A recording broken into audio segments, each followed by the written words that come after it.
欢迎收看《江苏卫视《非诚勿扰》，有请主持人孟非。大家好，我是孟非，欢迎你们，欢迎大家，欢迎黄乐老师、陈明老师。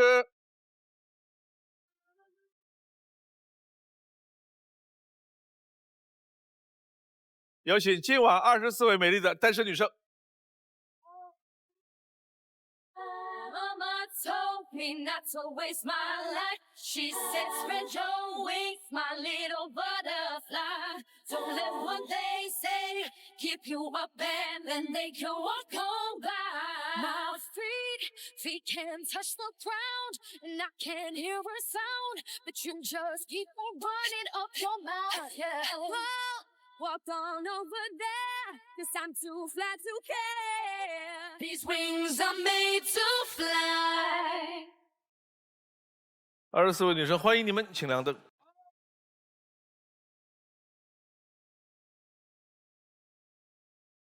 有请1号男嘉宾。Can you feel it?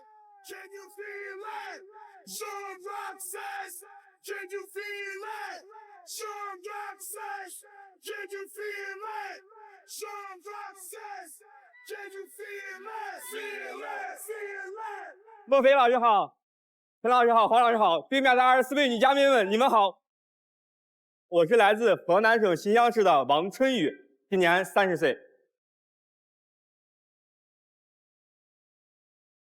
来选你的心动女生。男嘉宾在选择心动女生的同时，系统已经为他匹配出了智推女生。当他进入权力反转的时候，我们将公布智推女生参与恋爱选择。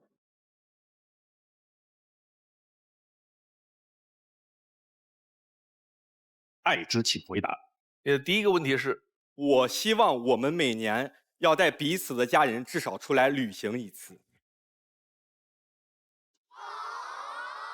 就是双方父母一块儿旅行，一起旅行。3号。那男嘉宾，我想请问一下，那我们带我们家人去哪里呢？你有什么想去的地方吗？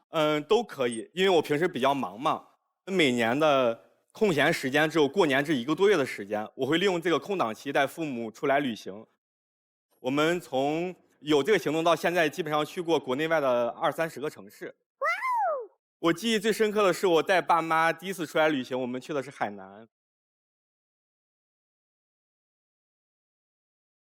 马一凡。男嘉宾你好，我和你是一样的，但凡有时间的话，我都愿意带着我的父母出去旅游。你可以看，这是我镜头下的妈妈，还有我妈妈镜头下的我。挺好的。这是标准的游客照。对，是的。8号。男嘉宾你好，全家去旅游的话，那总共就是6个人，那谁在这趟旅游当中占那个主导权呢？因为6个人的话呢，他们可能有6个想法，那怎么去规划这个整个6个人的行程呢？对呀。其实我说的带父母，我们彼此，然后带着彼此的家庭一起出来旅游，这是2个家的事，每个家派出来1个代表，然后我觉得肯定是让妈妈出来说他们的想法会比较好一点。然后就看2个妈妈商量一个折中的地方，最终决定权还是交在1个人身上会比较好一点。他问了我想问而没敢问的问题。他只带过他爸妈出来，他并没有带过自己的爸妈加上女朋友的爸妈6个人会出来，所以有可能会碰到什么样的事情呢？也很难预料。有可能开展了1次之后呢，非常愉快，恨不得每个月都来1次；有可能来1次之后呢，一辈子不想来第2次。你的第2个问题是，我不希望我们未来的家庭支出没有合理规划。这是什么？这个是我去年的一个支出分析。百货餐饮。第1行是家居家装。排在这么靠前，莫非去年已经装好了房？还没有，因为工程量比较大，给父母换了套比较大的房子。哦，你的公益捐赠占到了4.5%的支出啊。因为我们家乡去年是有一个灾情，所以说这是我为我家乡捐的钱。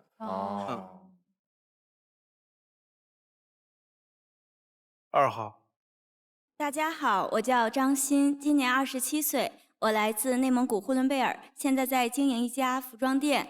您好，男嘉宾。你好，我想问一下，你家庭支出的规划是指所有的支出都要有规划吗？还是说，只在一些大的支出上有一些规划呢？可能我家庭相对来说比较传统一点，爸爸在外边挣钱，妈妈在家管钱。我觉得未来以后我要有我自己的小家，我希望传承下去，并且我希望我以后的另一半也有这个理财的能力。就比如说，我们每年把我们需要硬性支出的提前预留出来，然后拿一部分钱去理财，然后剩下的钱呢，我们想咋花咋花。他自己把自己乐坏了。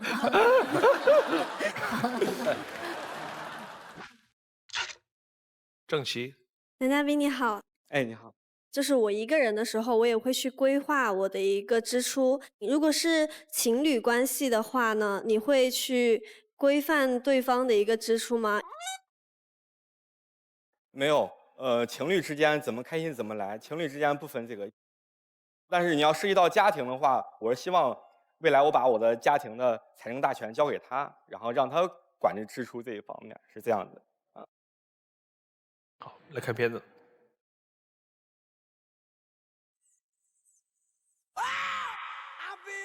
螺蛳粉口味的小龙虾，你们有没有吃过呢？我叫王春雨，今年30岁，在新乡和家人一起经营着一家小龙虾店。每天一开店，我妈就开始忙里忙外，我爸就会在后厨研究新口味。我除了帮忙试吃，也会亲自给老顾客送餐。我身边的朋友都很有口福，因为一盘龙虾，我能给他们做出12种口味来：冰镇、蛋黄、酱香、蒜泥、13香、麻辣、度良香、花椒脑花、清蒸、螺蛳粉、泡菜、椒盐。不知道未来的女朋友会喜欢吃什么口味的呢？今年呢，已经是我们一家人开店的第10个年头了。早些年为了生意的事儿，我和我爸2个人也没少急眼。他有他的想法，我有我的坚持。吵架的时候，有可能就是几个小时不说话。我爸爸是一个脾气很暴躁的小老头儿，当时他一生气就把锅盆就摔掉了，会含着泪水，然后去把那个摔掉的锅给他捡起来。但是一般都是我先妥协。每到饭点儿，我总会找一些台阶。简单的一顿饭，我们和好如初。我觉得我们家属于那种吵不散的类型的，就是越吵可能反而会更拉近我们之间的亲密度。我很感谢我的爸妈，每年我都会空出1个月的时间，带着父母走走看看，体验一下没有操劳的平淡生活。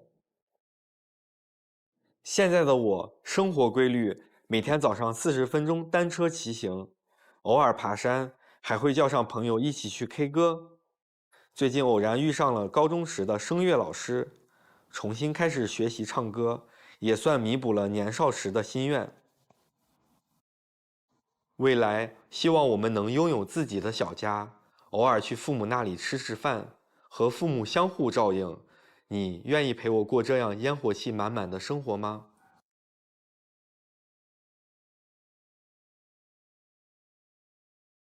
男嘉宾他们家的龙虾非常特别的是，每一只龙虾上都写着字儿。这个技术很特别。对，这个是我们去年新增加的一项增值服务。今天男嘉宾还给现场的女生带来了龙虾盲盒。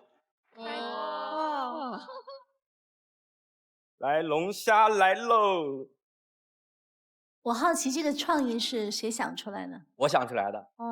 给你点赞。哇，香的不得了！黄老师的是沉鱼落雁。哎呀，哦，沉鱼落雁。客观。然后陈老师的是陈老师帅。哎呀，惭愧。这个好。为什么他的那么有文采，我的这么直白？陈老师起码也应该是巧舌如簧啊。那还是陈老师帅吧。来喽！这每个后边都会有我专程刻上去的字，字体都不一样。哇，螺蛳粉，这个好吃。贾小丹，男嘉宾你好，我自己就是特别喜欢吃小龙虾，就每次夏天的时候去夜宵店，基本上都是去小龙虾店的。然后以前我有一个室友，我们以前一起住的时候，还会做各种各样口味的那个小龙虾，做过那个冰镇的，还有13香的、麻辣的、蒜香的都有。挺好的。然后我第一次听到你这个螺蛳粉味儿的，我吃过这个螺蛳粉跟小龙虾，但是没吃过一起的，我觉得这个还挺有意思的。好吃吗？还可以。谢谢。21号。男嘉宾你好，我叫练露露，来自山东，今年23岁，目前在杭州做自媒体运营工作。那我想问一下，你会跟你的女朋友撒娇吗？或者是说你处理女朋友吵架的时候，你会是一个什么样的态度啊？应该如果一个男人爱女人的话，应该会很迁就她，不会怎么吵架吧。但是我不会去撒娇，不过可以学啊，如果你喜欢的话。谢谢。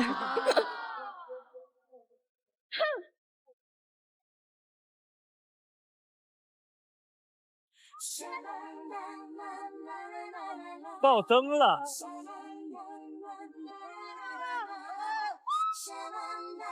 妈呀！爆灯了！20号贾倩来自河南，你的老乡。来，贾倩。男嘉宾你好。我是来自河南平顶山的。刚才你送龙虾的时候，你到这儿你还说了河南话。螺蛳粉麻辣名单上最好吃，至今有没有？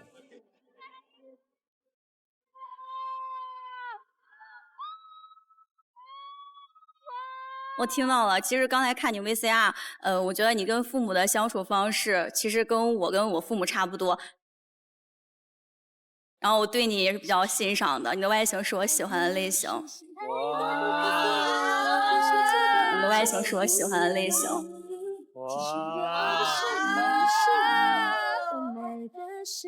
我真的很欣赏贾倩，她每次就说话的时候都很有层次感。对，先是说我们俩都说河南话，有亲切感。第二个价值观，对吧？你对父母的孝顺、相处模式我也欣赏。最后你的外形我喜欢。你很帅，对啊。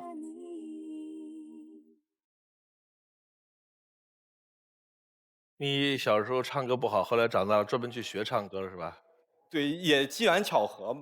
要不要唱首歌啊？可以啊。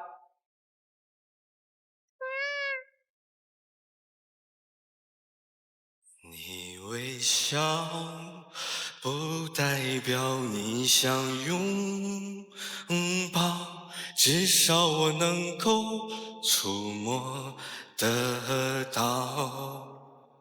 我要对你多好，你要爱我多少？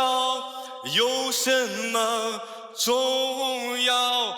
也许答案的走过天涯海角，最后才知道，听得见你心在跳，最重要。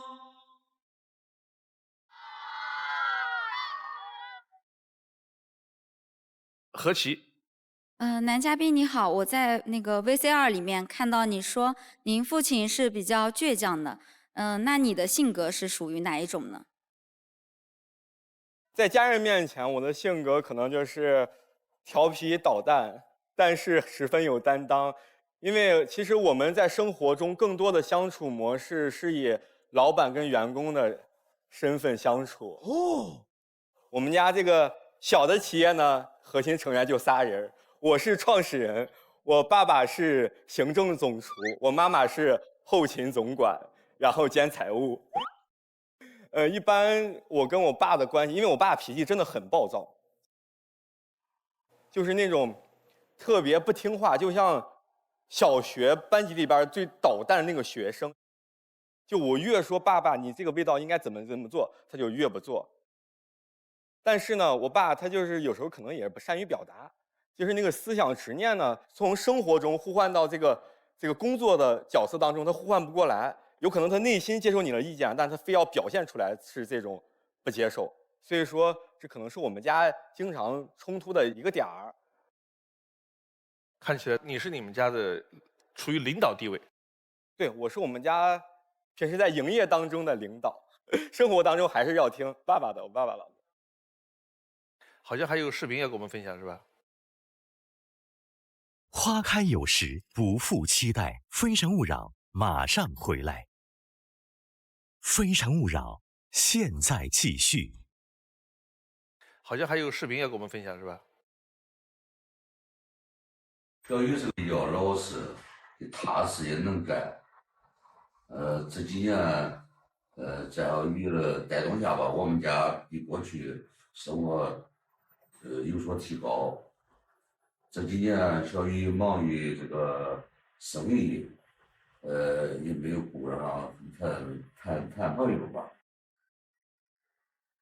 希望台上的女嘉宾们多多为小雨留灯，将来小雨带你们回家叔，给你们做好吃的。希望小雨在《非诚勿扰》节目，带个女孩子回家。小雨加油，大头加油！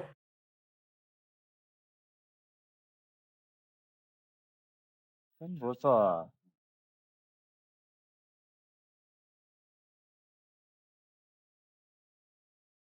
你不知道有这么一段是吗？我不知道，因为其实我是前天来的嘛。我爸昨天晚上给我打个电话说我今天去相亲了，然后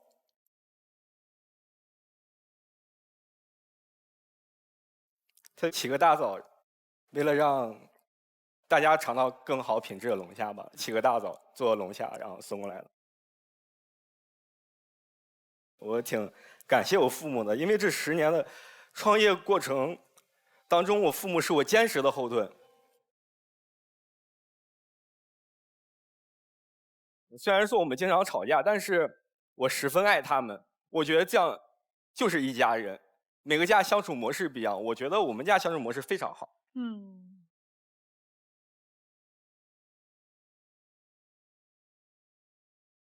贾倩。男嘉宾你好，就我父母也是因为我经常相亲嘛，然后经常跟我吵，然后吵完生气之后呢，我也会做一些事情拉近和父母的距离。比如说前一段我爸就是比较喜欢光头，然后他觉得去理发店经常去剪比较费事儿，然后我就在网上买了推子，然后在家学了理发，然后给他剪在家。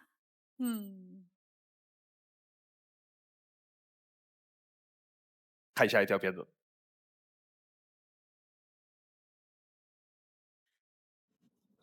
我有过一段记忆深刻的爱情，她比我大3岁，是一个特别贤惠顾家的女生。她休息时会帮忙照顾家里的生意，陪我刷小龙虾刷到手破皮。生意初期，我还在送外卖的时候，她会提醒我按时吃饭，为我准备要穿的衣服，事无巨细的关心。你今天送了多少单呀？送去哪里了？赚了多少啊？记得要把钱存起来哦。差不多的话，他问了一遍又一遍，有时候自己累得都快睡着了，他却依然把我拉起来，让我给他回应。他每天不停地重复问一些相似的问题，这对于他来说，可能他认为这是对我的关心，但是我觉得这就像是妈妈的絮叨一样，对我来说是无形的压力。偶尔和他出去约会，为他准备礼物，他却总是一副说教的样子，让我别乱花钱，多次拒绝了我的心意。分手那天，我本想带他出去吃个饭，没想到他却说了我一路。钱都是省出来的，你看看这个月又花了多少，别老是。长时间积累的压力让我承受不住。你为什么不说话？你到底想怎么样？我们分手吧。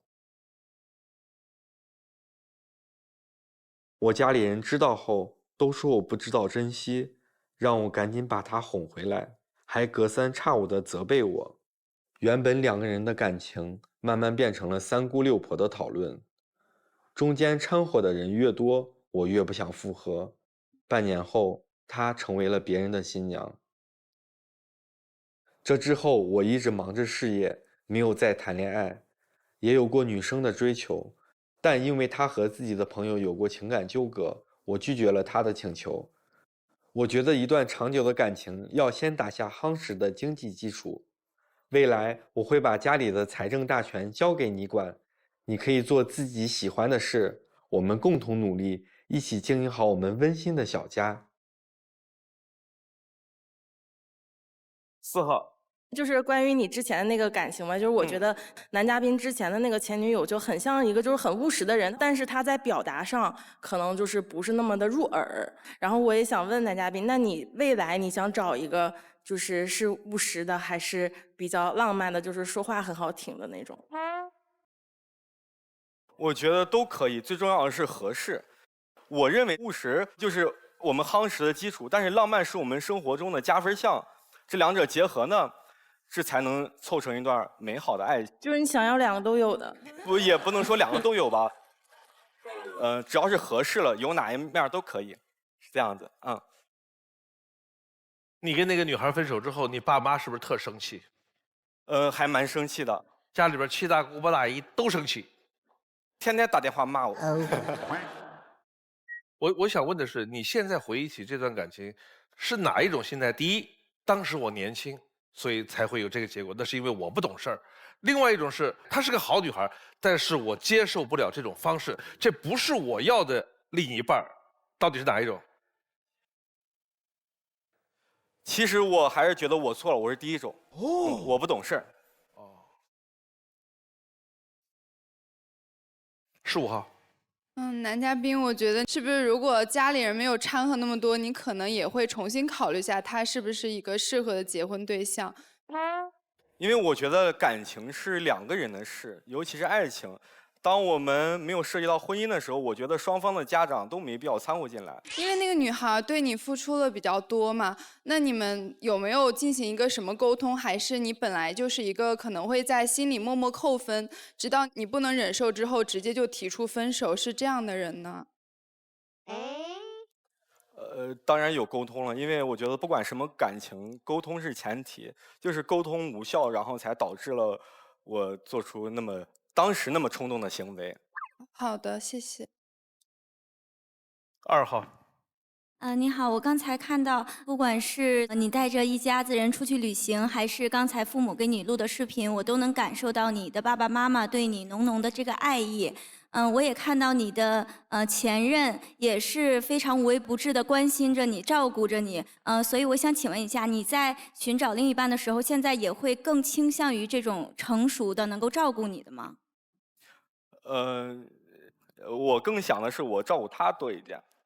当然，我还是希望每天忙完回家以后，有一个人说那个知冷知热的话，挺好的，给句关心就够，不需要他照顾我，照顾他。最后一个问题，马一凡。男嘉宾你好，我现在想了解一下，就是咱们俩如果认识了，并且很好的情况下，但是你父母不是很支持，我们的话，你会怎么办呀？恋爱是2个人的事情，我不会听父母的，但是我会尊重他们的意见。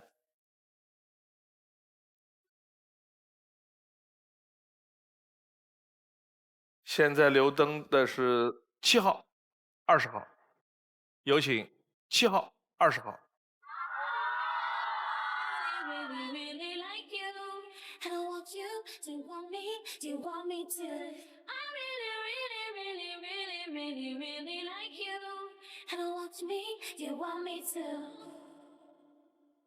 男嘉宾的心动女生是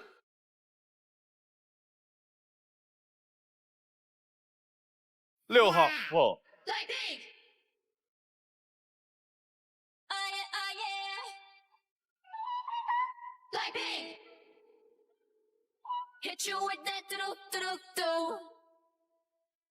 智推。王春雨的智推女生是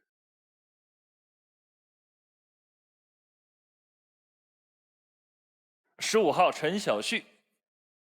But you gotta be there for me too.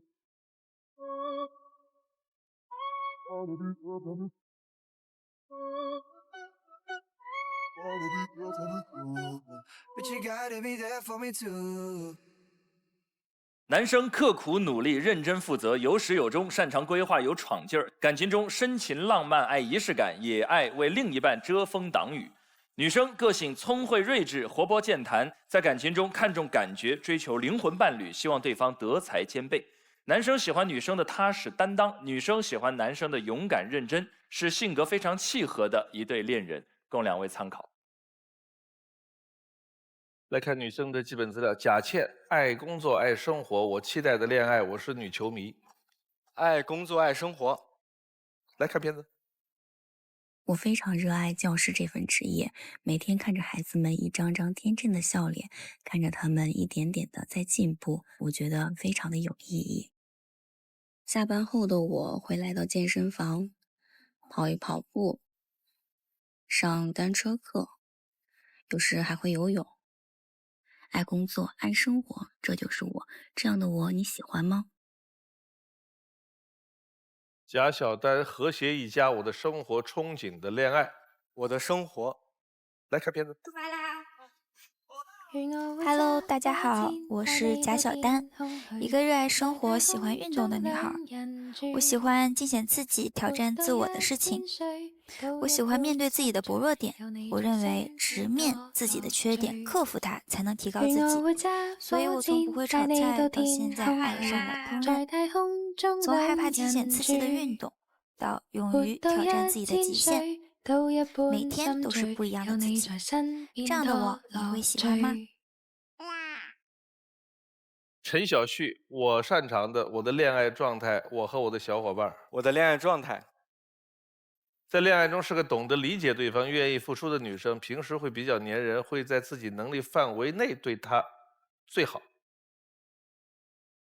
何其最爱的是理想的他，心灵手巧。理想的他，喜欢会穿搭、牙齿白、自信且有耐心的男生，自己是一个非常看重细节的女生，希望你能在细节上打动我。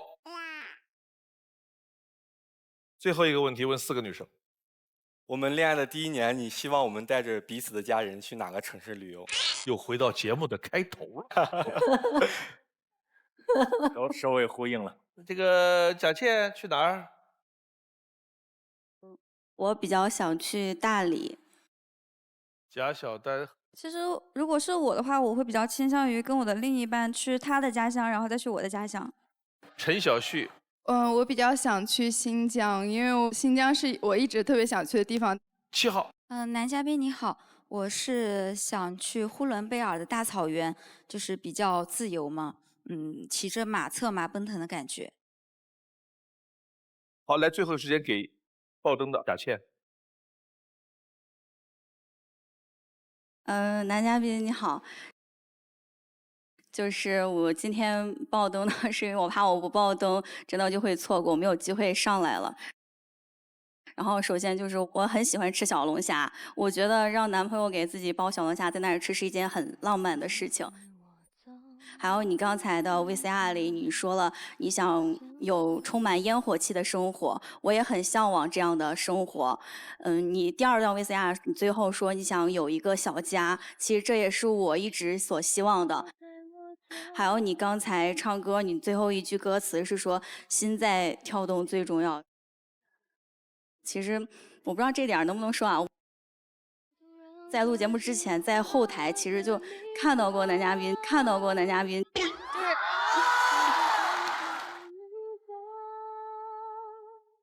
我不知道是男嘉宾啊，就你是一上台的那一刹那，我真的我的心在跳动。而且你工作可能做生意比较忙，然后我的职业呢是教师，我有2个假期，我觉得我们挺好的，希望你能够考虑一下我，我叫贾倩，今年27岁，是河南平顶山的。贾倩，你参加过多少次啊？相亲的那3位数了吧？你看，我一直都很想减肥，但是因为我相亲比较多嘛，20好几，没对象，每逢佳节倍惆怅。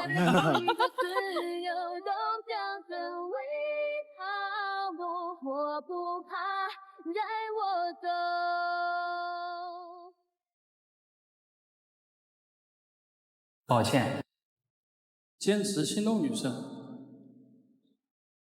带我走到遥远我是来自河南省新乡市的王春雨。一个人自尊的寂寞，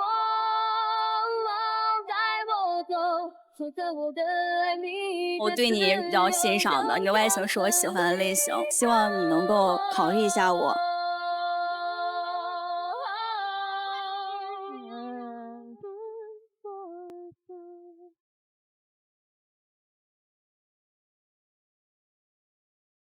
好，要做最后的决定了。选中间2个女生有可能被拒绝，你自己回去。另外2个女生你可以牵手其中1个，你的决定是？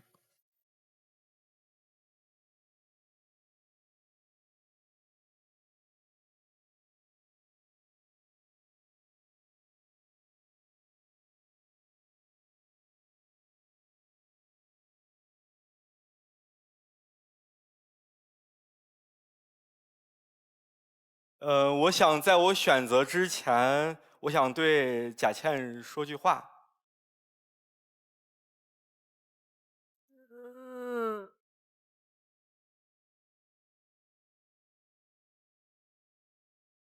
贾倩，可能你看起来没有那么耀眼，但是我平时在看节目过程当中，我看到你为爱追求、勇敢追逐的样子，就像我刚开始创业的时候。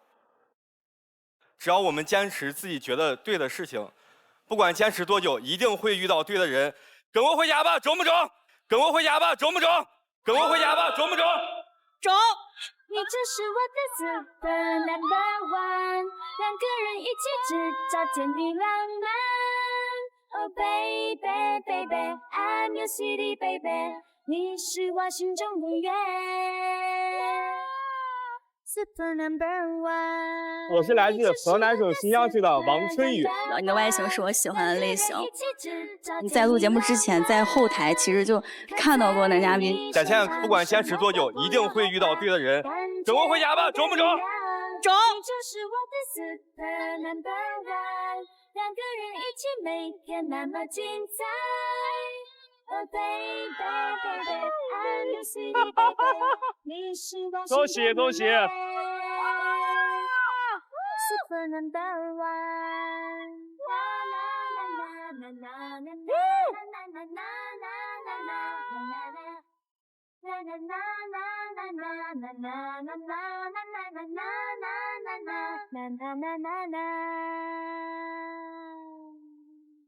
贾倩爆灯的时候，我第一反应就是很感动，因为我之前看节目的时候，我觉得贾倩是一个非常为爱敢于追逐的一个女孩，她的态度让我十分感动，我也觉得她十分踏实，所以说我在来之前我也有特意留意过贾倩，贾倩第一时间没有爆灯了，我就特别感动。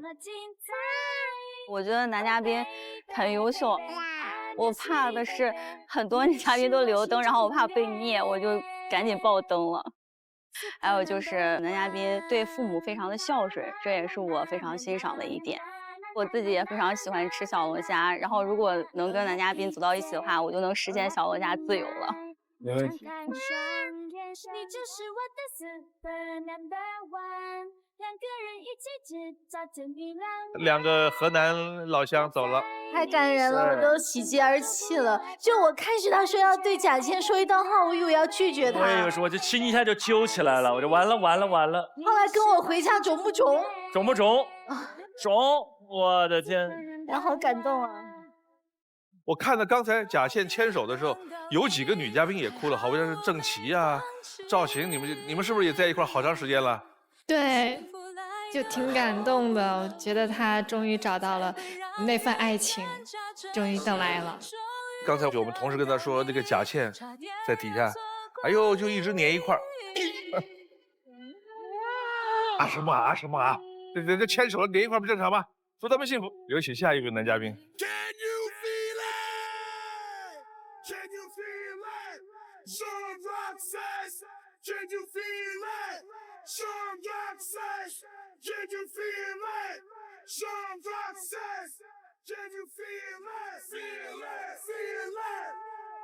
孟老师好，黄老师好，陈老师好，在场的24位女嘉宾及现场的观众，大家好。我是张婉月，今年33岁，来自烟台，目前在上海工作。哎，选你的心动女生。男嘉宾在选择心动女生的同时，系统已经为他匹配出了智推女生。当他进入权力反转的时候，我们将公布智推女生参与恋爱选择。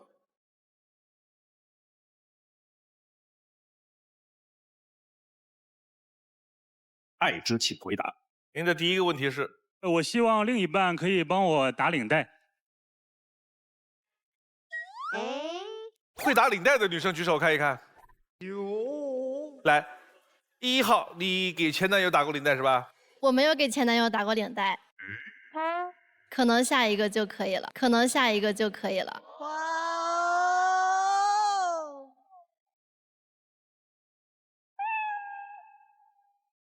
你的领带从哪儿学会的？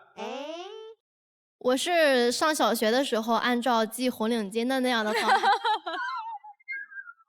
呀，孙丹妮，我是之前是跳那个摩登舞的嘛，平时考试的时候呀，穿那种练功服也是要打领带的。然后我舞伴呢就不会打，然后就我帮他打。哦，那要不然你打一个我们看看，上来。可以。来。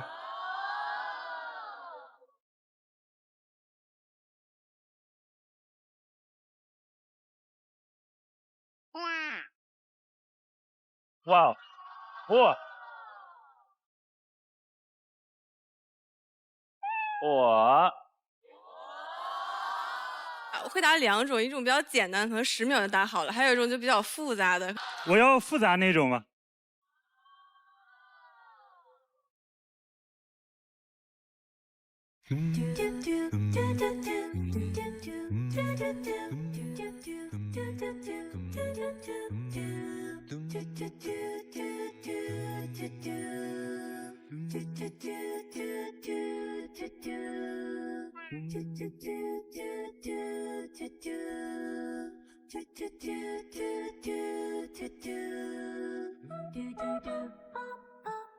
这是正温莎节的打法。这种就是比较正式的，打得板板正正的，很好。喜欢吗？喜欢，喜欢，谢谢。喜欢，喜欢，谢谢。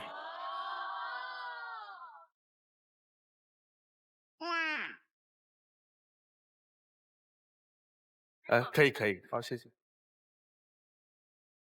哎，为什么你希望另一半帮你打领带呢？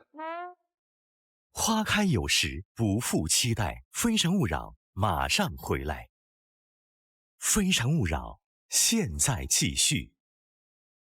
哎，为什么你希望另一半帮你打领带呢？因为刚工作的时候会参加一些比较重要的活动啊，比如说行业内的高峰论坛呀，或者一些朋友的婚礼啊，一些重要的场合可能需要打领带吧。我刚才在看孙丹妮给他打领带的过程中啊，我在体会一个男人为什么喜欢这个动作，就他的那个幸福感啊，不仅是那个女人打好了领带，还要帮他翻翻领子啊，然后整理清楚啊。最后那个女生要很欣赏的看一下，很好，很好，很好，喜欢吗？喜欢吗？这个前前后后的过程，它是一种非常好的那种体验。是的，心理学上有一个心理亲密安全距离是半米，打领带是一个非常好的一个亲密距离，是它在半米以内，它始终保有了一个空间，但这个空间又不断的在压缩，而且女生又很专注的在做一件很正经的事儿，就在给你认真的系领带。对。就是一种两个人的一种亲密的这种交流。下一个问题，我不希望另一半介意我偶尔说这个4字成语。你爱说成语是吧？有一点，有一点。10号，男嘉宾你好。你好。那你能用那个4字成语做一个自我介绍吗？可能我只会几个简单的描述文豪的成语，但是我感觉用在我身上不太贴切。比如说英俊潇洒。不能胡乱用啊。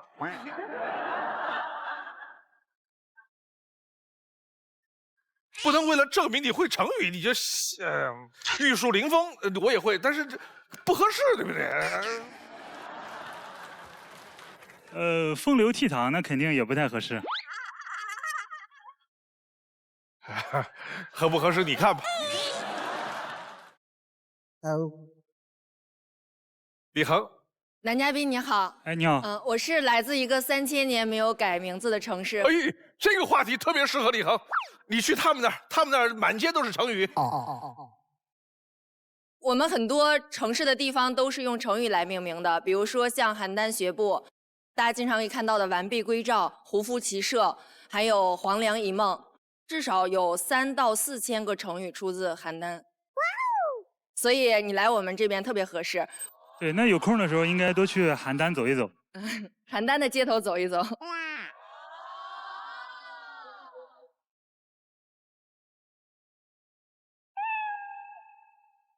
看片子。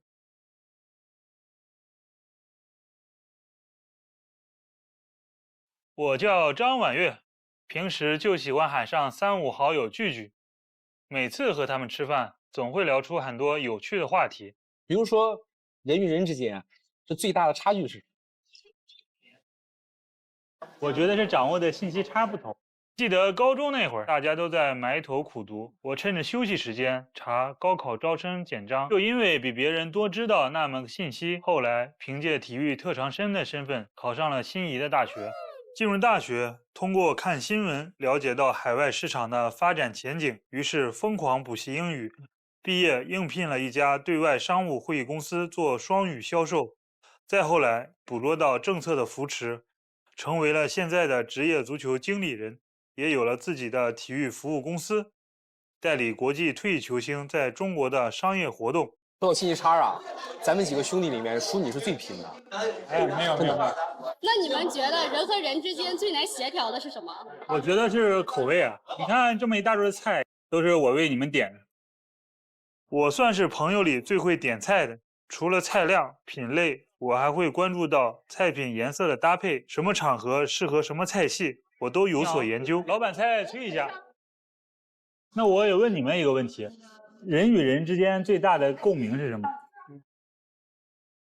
我觉得是情感之间的共鸣。《非诚勿扰》就是我的情感共鸣，我是他的铁杆粉丝了。节目中老师们的点评，节目中的文案，我会暂停，把它们摘抄下来，好好学习。看你抄那么多句子，也没个女朋友，喝酒。是啊，爱情这事哪有那么容易，又不像事业，努力一把还有希望。不过呢，说不定哪天缘分到了，你就从我身边经过呢。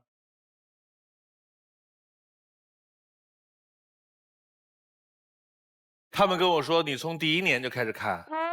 对，我应该算是《非诚勿扰》的创始粉丝了。我记得那可能是2010年的一个冬天，然后有一档风靡全校的大型综合相亲节目突然就出现了。我和我的室友一直就在寝室里观看咱们节目。这么多年吧，《非诚勿扰》对我的价值观的树立啊，或者是爱情观的形成，起到了非常重要的作用。非常感谢《非诚勿扰》节目组还有孟老师。看了13年，从20岁看到了33岁。你刚才说了一句《非诚勿扰》有好多文案给你留下了印象，什么叫《非诚勿扰》的文案？我都不太懂。对呀。这个的话，就是孟老师在台上很多表达的这个观点啊、句子啊，可以说深深的印在我的心里吧。等一等，那个叫我说过的话，不叫文案。印象最深的，我就举3条吧。我得好好听，一定很有道理。孟老师之前说过，这个爱情的最好的形式就是彼此欣赏和相互需要。这个可能也是我一直梦寐以求的爱情的最高理想形式。可以鼓掌了。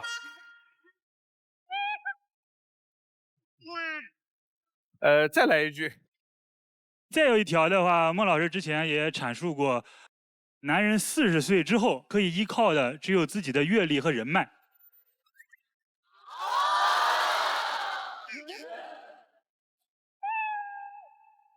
还有的话就是最高级的教养就是让他人感到舒服。这个我说过。我怎么说些这么有道理的话啊？除了孟老师，其实陈老师还有黄老师的那个不重要了。开玩笑，你在说他们说了些什么？对，陈老师说的很有道理。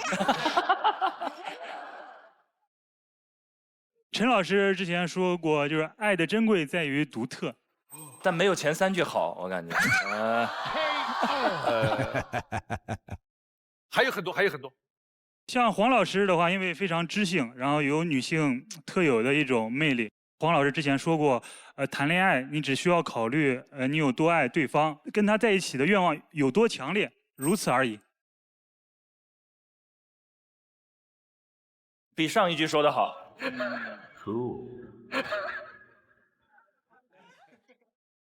8号，男嘉宾你好。哎，你好。你说你通过《非诚勿扰》建立了你自己的一个爱情观，你能够大概说一下你自己的一个爱情观是什么样的吗？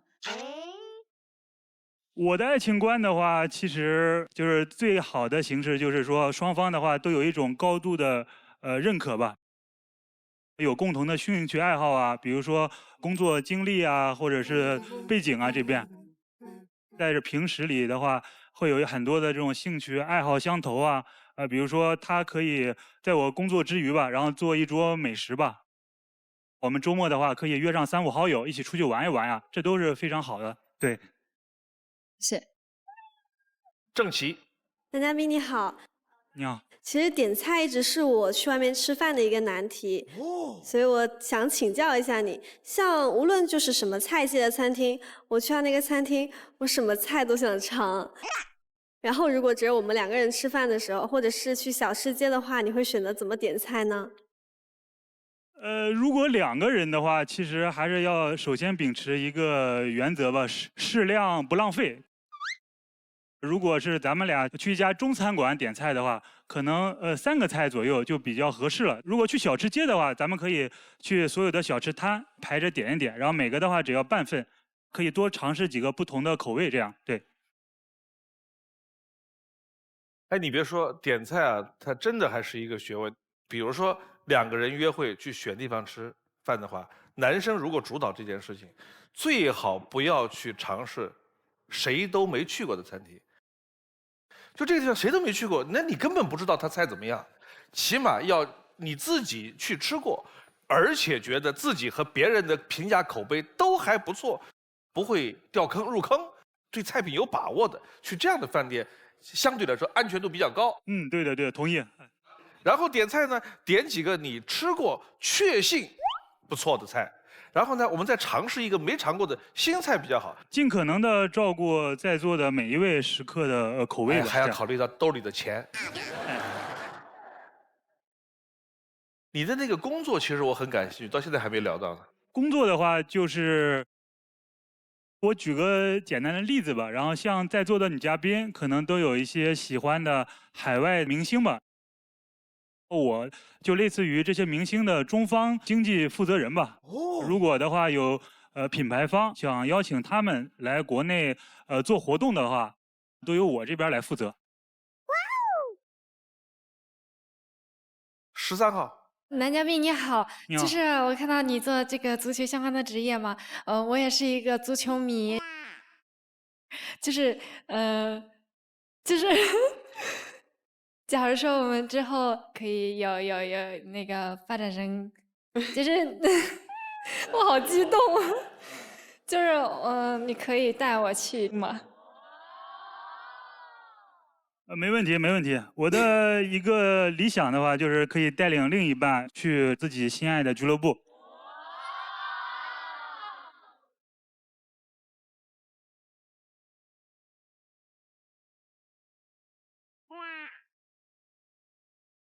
看下一条。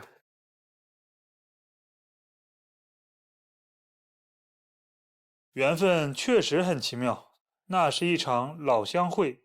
回眸那一刻，突然觉得一切都是最好的安排。老乡你好，周末可以帮我搬下寝室吗？那天是我第一次仔细地观察他，知性文雅，有浓浓的书卷气。我们一起吃了午饭，他带我逛了校园。后来虽然见面次数不多，但每天都会发信息。和他相处的日子，我每次都会路过一个游乐园，我会想象在那里和她告白的场景。我终于等来了那一天，在游乐园的摩天轮上，我向她表白了。我今天可能又要到后半夜了。行，那你先忙，等你做完实验了给我打电话。我不放心她一个人走夜路，每晚都通着电话陪她回寝室。明天老王请咱们吃饭，要不一起去吧？我这1个礼拜太累了，只想躺着，要不你自己去吧。感情中，我很希望另一半能加入到我的朋友聚会中，我也想她的闺蜜聚会能带上我，但是我们总在这个问题上有分歧。后来，我事业上遇到一些压力，她也面临工作上的抉择。女生以未来发展方向不同，向我提出了分手。事情来得太突然了，我想去挽回。此时我才发现，我俩生活交集的如此单一，没有共同的朋友，没有熟悉的闺蜜，一段看似稳定的爱情，忽然就结束了，仿佛一场梦。这3年像是被偷走的3年，但又是我实实在在付出的3年。感情中，我是一个不太计较谁付出多少的人，希望未来的他在自己领域中专注又发光。我们俩在一起时，又可以肆意的撸串、撸铁、撸猫、撸狗。19号，男嘉宾你好，你好，我想问一下，你觉得一段恋爱之中，2个人相处多久可以带对方去见彼此的一些朋友或者家人呢？我觉得如果男女双方确立关系之后吧，半年以上吧，然后这个时间节点的话，就是见一些亲密的朋友啊、兄弟啊或者闺蜜就比较合适。如果在春节期间或者是更重要的时间的话，见家人的话可能会更比较合适一些。对，我也是这样，因为我谈一段恋爱，我并不喜欢刚开始相处就一定要去介入对方的一些朋友圈或者亲友圈，我觉得那样不太稳妥，就是希望对方跟自己比较稳定之后再去见面会比较好。对的对的，我也是这么想的。对，是的，谢谢。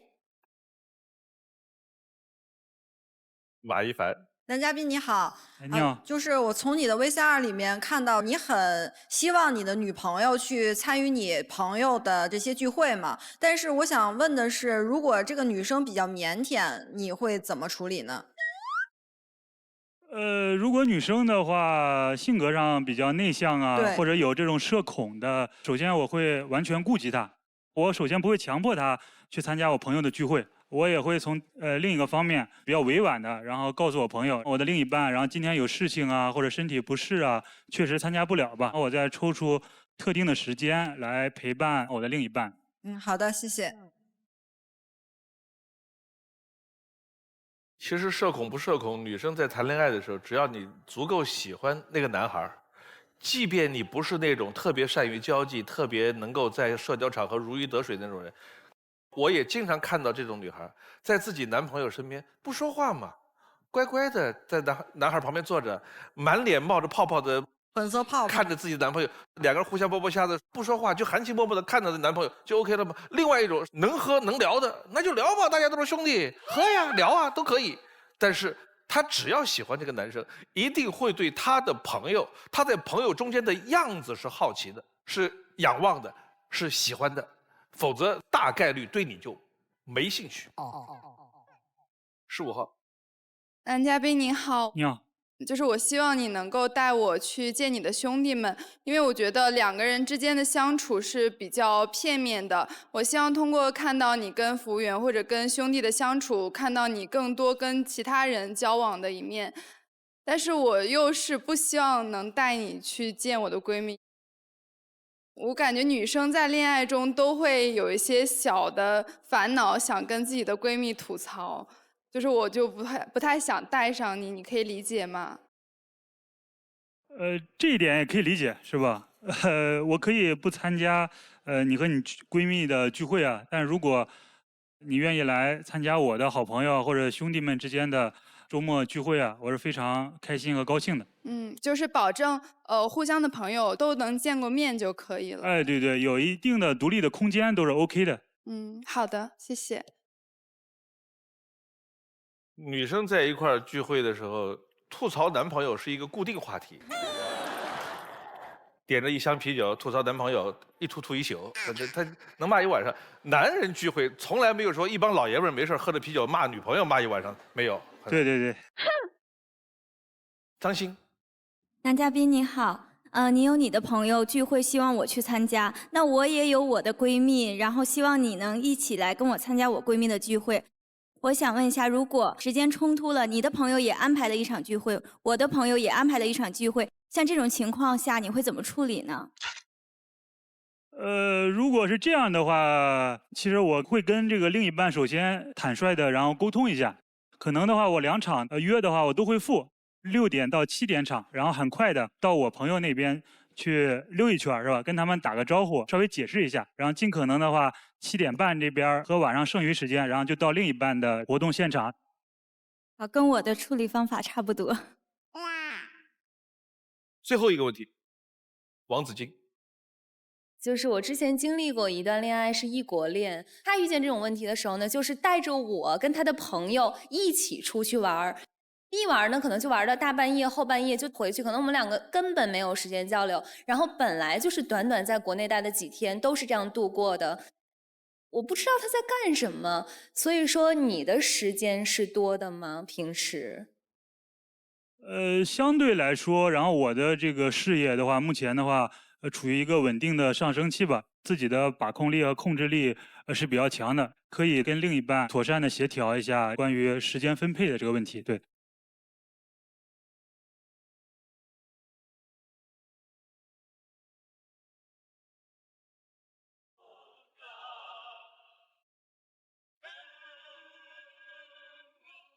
特别遗憾，2位老师。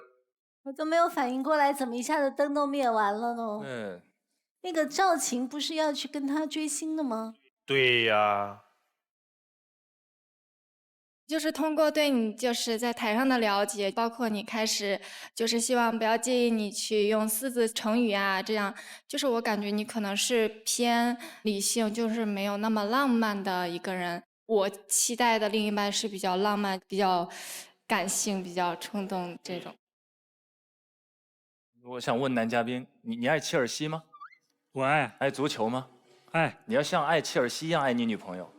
当然。你看你现在语声调都高起来了，你语言都精炼了，你脸上开始笑了，你开始感觉到你的体内有一种力量在燃起。体育场对男人而言是离爱情最像的地方，因为它的荷尔蒙、多巴胺，所有的这些大脑的化学物质像火山喷发一样盖掉你所有的理性。我相信你如果在现场看球，切尔西进球了，你不会像现在如此沉稳的用4字成语来表达。哇，佳句天成啊，雕虫小技，不足挂齿。一进了球，不可思议啊！你就不会这么去说话，你会开始尖叫、热血啊，然后就用最原始的本能的动物性的一面去对爱情，是用动物性的一面去激发，再用理性的一面去约束。你得先找到动物性的那一面。谢谢陈老师。希望你今天离开这个舞台之后，有空继续看《非诚勿扰》啊！必须的。好，一直看到我退休。好，谢谢孟老师。再见，再见。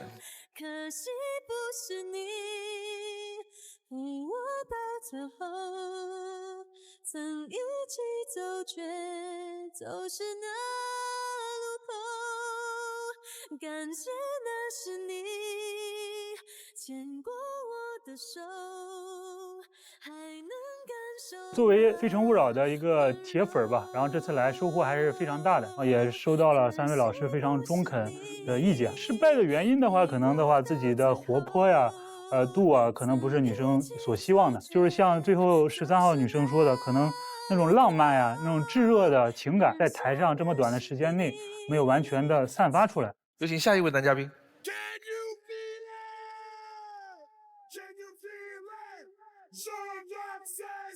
Can you feel it? Sean Rock says, can you feel it? Sean Rock says, can you feel it? Feel it, feel it.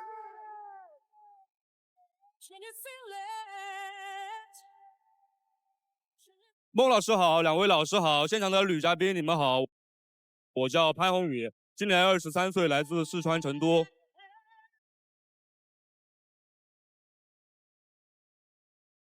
来选你的心动女生。男嘉宾在选择心动女生的同时，系统已经为他匹配出了智推女生。当他进入权力反转的时候，我们将公布智推女生参与恋爱选择。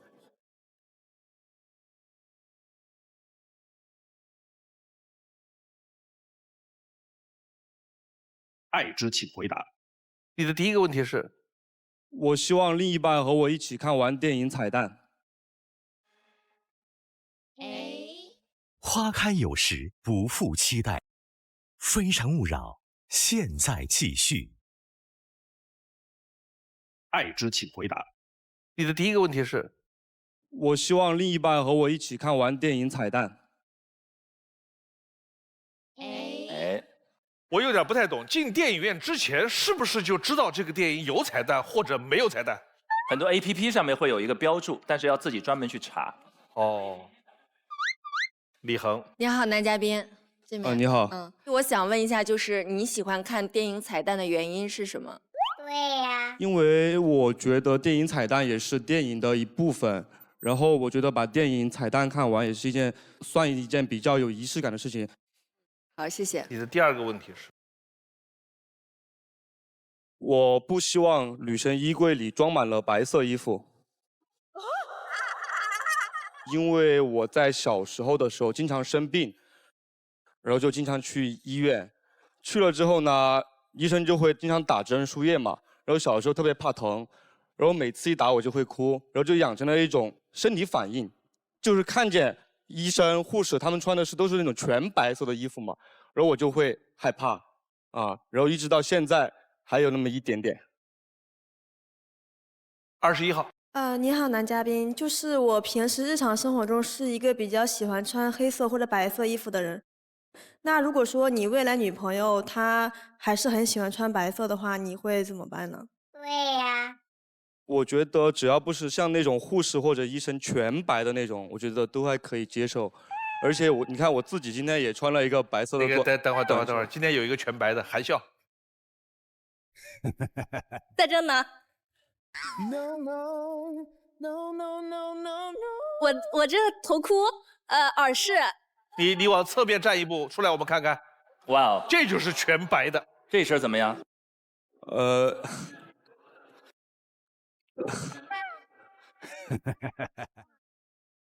想到了护士姐姐。我们还有个真正的医生呢。其实，对于衣服的话，确实大夫一般上班的话都是穿白色的白大褂，但是打针的话一般就是护士。现在有的医院护士会穿，比如说粉红色的衣服，对，套装或者是浅蓝色的。这个粉红色的是不是专门给小朋友儿科才穿？对，儿科、妇产科一般都会有。哦。看片子。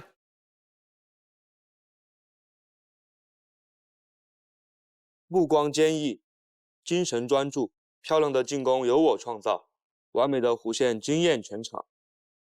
我叫潘宏宇，篮球已经陪伴我10多年了。生活中我是一个狂热的篮球爱好者，遇到门框时我会，手里有水瓶时我会，甚至走在路上我还会。现在的我是一名篮球教练，我觉得能把爱好变成工作是一件非常幸运的事情。我最擅长的就是投3分，曾经有一次比赛，我不断抢断，然后投进了5个3分球，那是我在球场上最高光的时刻。很多人认为体育生都是四肢发达、神经大条，而我却是一个容易共情的男生。父母离异并没有让我的性格变得阴郁，反而让我的心思更加细腻。聚会上来了新朋友，我担心他融入不了大家会尴尬，就会主动和他搭话。看到电影里妈妈给女儿缝补丁，我也会想起自己的家人，忍不住流下眼泪。女朋友如果心情不好，我都能第一时间察觉到，然后想尽办法去哄她开心。感性的我喜欢音乐，最爱的便是民谣。民谣的旋律和歌词非常动人，歌手背后的故事会让我感慨万千。赵雷有一首歌叫《理想》，里面有一句词是“只有理想在支撑着那些麻木的血肉”。离不开音乐的他，就像离不开篮球的我一样，他的北漂故事会让我很有感触。听着吉他的旋律，体会人生的酸甜苦辣，这种心灵上的遨游让我感到非常惬意和放松。你愿意陪我一起在成都的街头走一走吗？我觉得今天的观众很嗨，我决定给你们发点福利，咱们大家一块儿嗨一下，好吧？他唱歌唱的挺好的，成都那个你们会吧？那个会唱。待会儿我让他唱，唱到副歌，你们一块儿唱。来。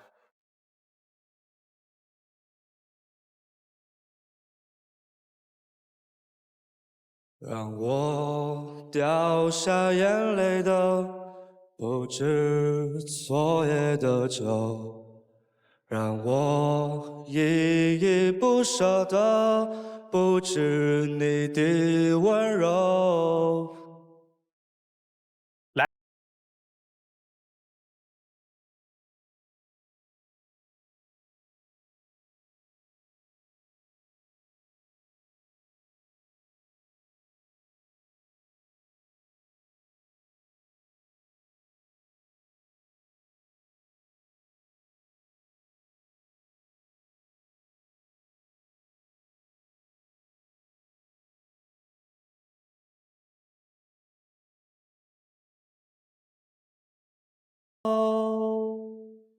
谢谢大家。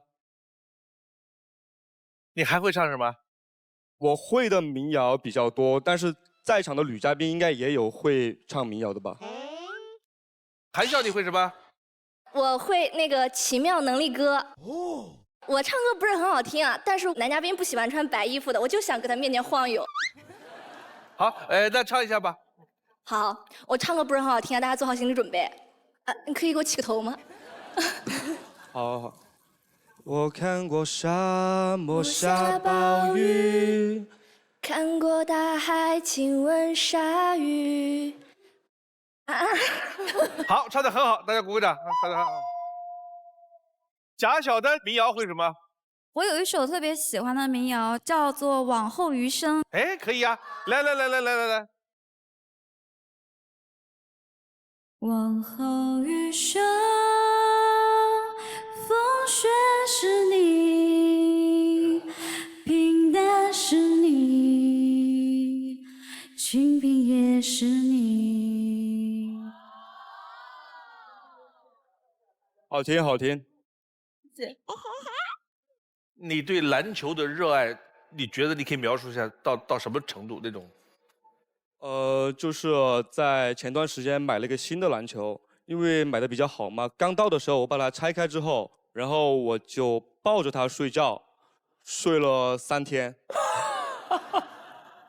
你们有没有对哪一项运动或者某一个事物的热爱到这样的程度的分享一下？1号，男嘉宾你好，其实我也非常喜欢篮球。我喜欢篮球是因为我觉得打篮球会长高。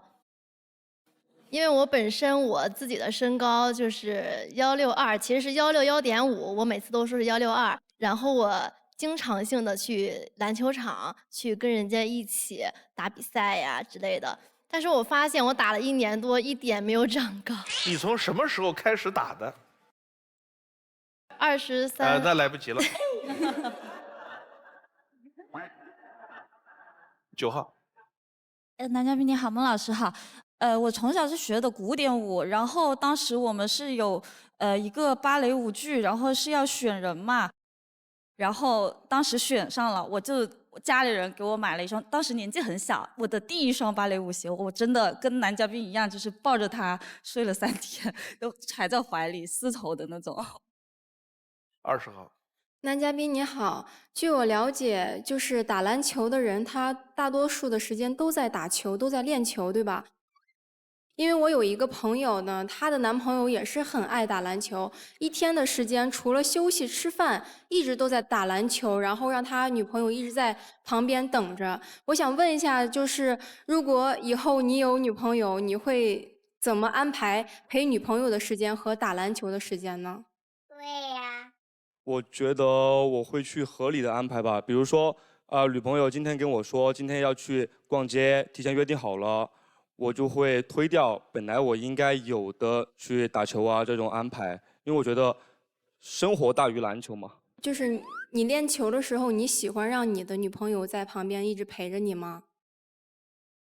我觉得我的内心是希望她在的，但是这个还是看她的个人意愿。比如说她不愿意，她觉得在旁边很无聊，可能夏天的时候还有什么蚊子啊这些，咬的身上都是包。然后我觉得她不在家里面也挺好的。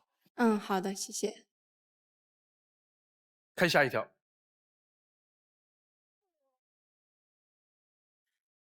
爱情是勇敢者的冒险。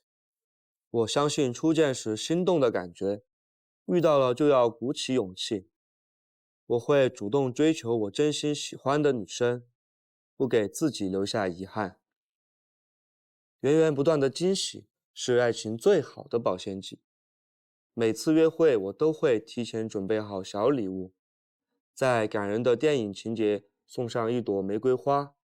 我会为她制作纪念日的惊喜视频，每天和她分享一首喜欢的歌，带她到不重样的景点打卡。那我们明天去哪呀？你投个3分，我就告诉你。我认为女生都很看重小惊喜和仪式感。如果她不喜欢这些，那大概就是没那么爱吧。女朋友给我的仪式感，我也会很感动。还记得那次生日，原本已经告诉我无法来陪我的她，却突然出现在了我的城市。噔噔，哎，你怎么来了？因为要给你惊喜啊。馒头蛋糕变成了生日蛋糕，一个人变成了2个人，那是我收到过最棒的生日礼物。但是有些惊喜却成了惊吓。一次偶然，我从她闺蜜口中得知，她经常会找前男友帮她修手机，却从来没有告诉过我。我不能理解，有什么事儿非找前男友不可呢？最后便选择了分手。热爱篮球的我也对爱情充满了期待。未来我希望能找到一个开朗外向、和我性格互补的女孩，我们一起去创造更多爱的小惊喜。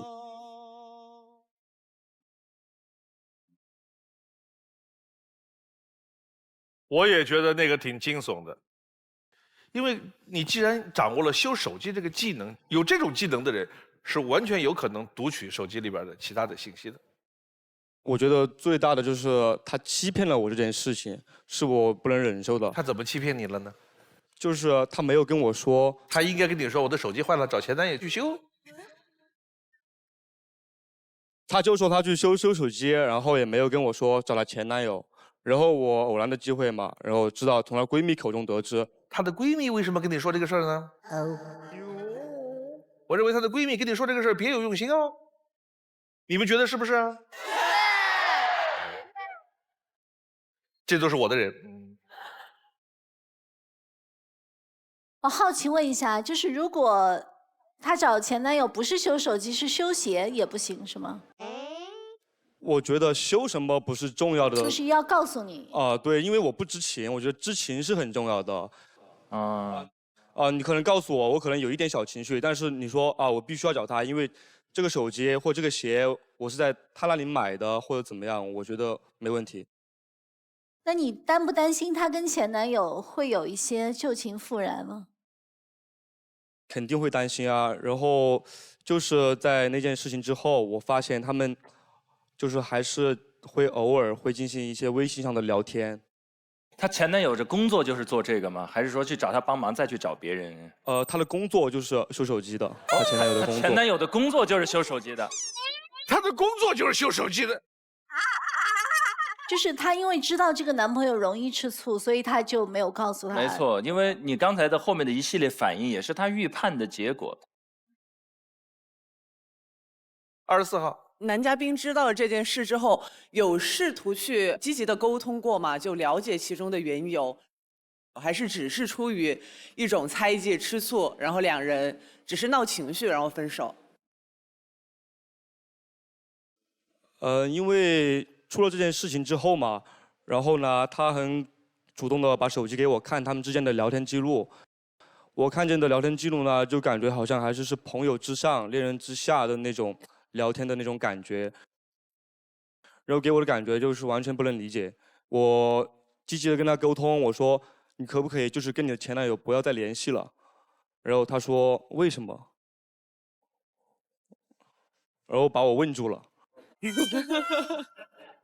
把他搞不会了，你知道吗？为什么？而且你没有想过，他给你看的那所有的聊天记录，是他前男友修过手机以后调整过的记录吗？你不说我真的还哦，你不要再没想到。怪我，这不是没有调，不会，非常客观，因为有答以上恋人未满都让你看到了，说明没有调过。20号。男嘉宾您好，那我想问一下，那你在感情当中是不是一个比较缺乏安全感的人？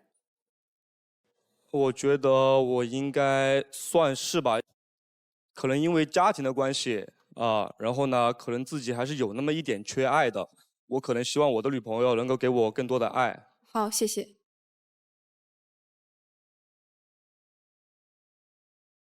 最后一个问题，马一凡。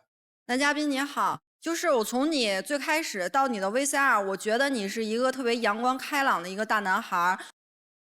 然后在恋爱中呢，你也喜欢那种小惊喜，所以我想了解一下，你是喜欢那种姐姐型，还是喜欢那种就是黏着你、依恋你的那种小女孩呢？我觉得看眼缘吧，我觉得只要是我喜欢就都可以，然后没有说一定就是要她黏着我，或者说比较姐姐一点啊、御姐一点啊这样。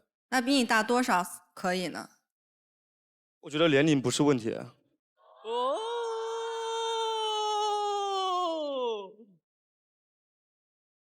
我觉得年龄不是问题。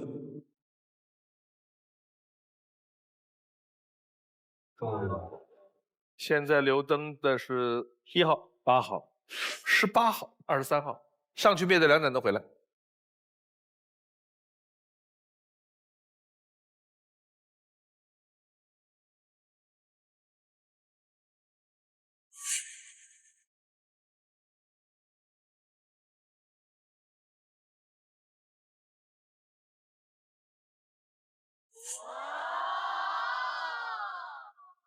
有请18号、23号。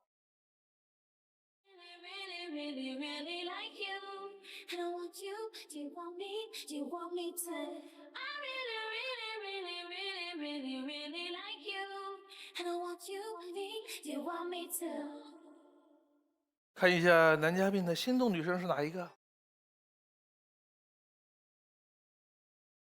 ？9号。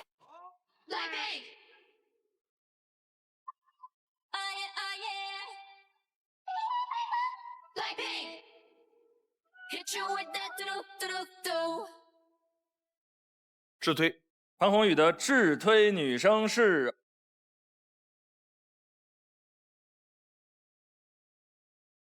已经在台上了，是韩笑。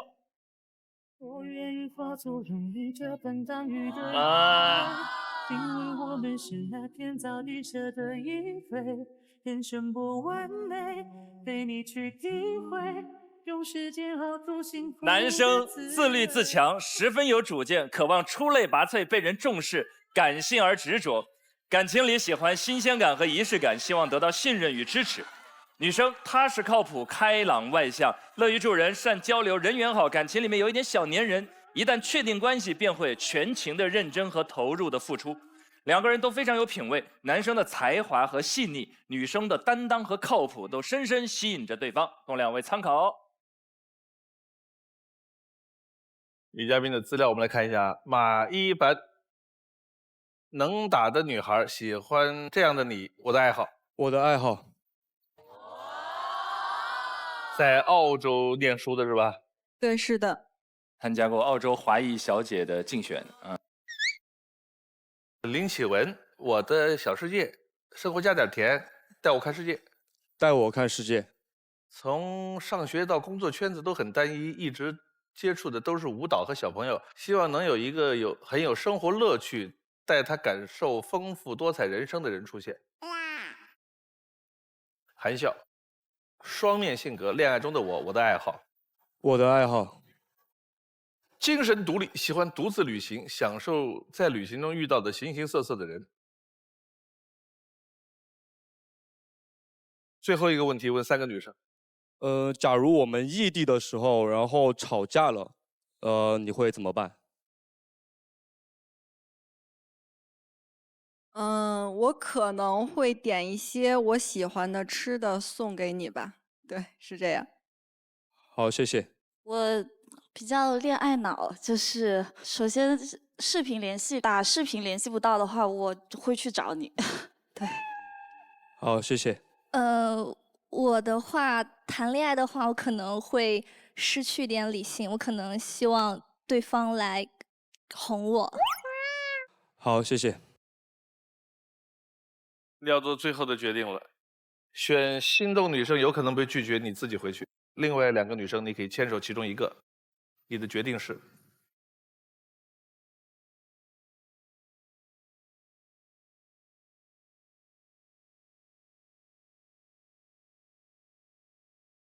花开有时，不负期待。非诚勿扰，马上回来。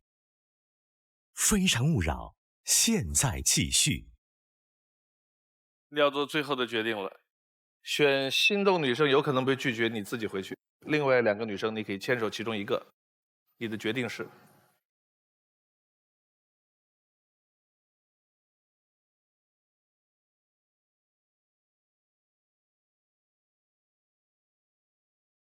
我希望，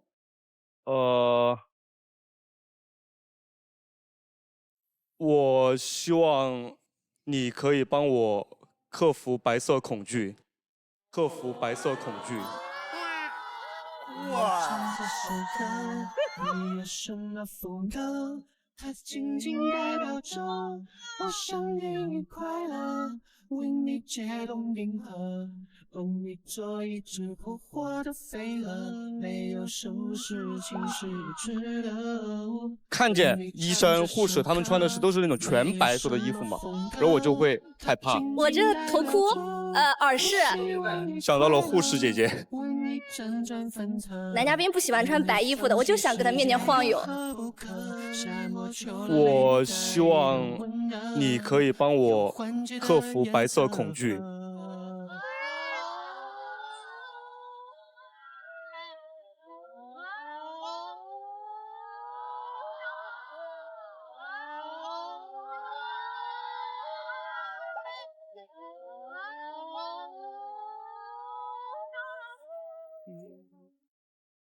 为什么会给他留灯？首先，第一，外形其实挺符合的。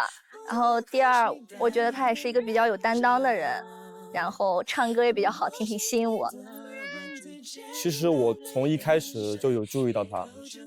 刚才有说过，我是一个比较看眼缘的人，我觉得他的外形挺符合我的审美的，然后再加上他和我的那直推也是匹配的，这样子。就是他给我一种很有生命力的感觉，就非常年轻、鲜活、朝气蓬勃。然后呢，我也是一个比较性格比较开朗的人，我觉得2个很开朗的人在一起生活，应该都是非常积极向上的。他一上来说我不喜欢白衣服，最后牵了个白衣服的走。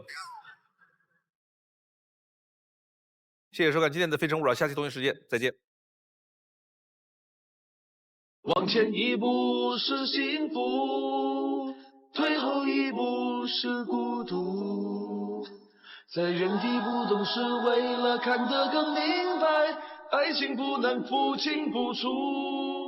往前一步是幸福，退后一步是孤独，在纷纷扰扰之间，我冰凉了双目，超能与我相爱的人。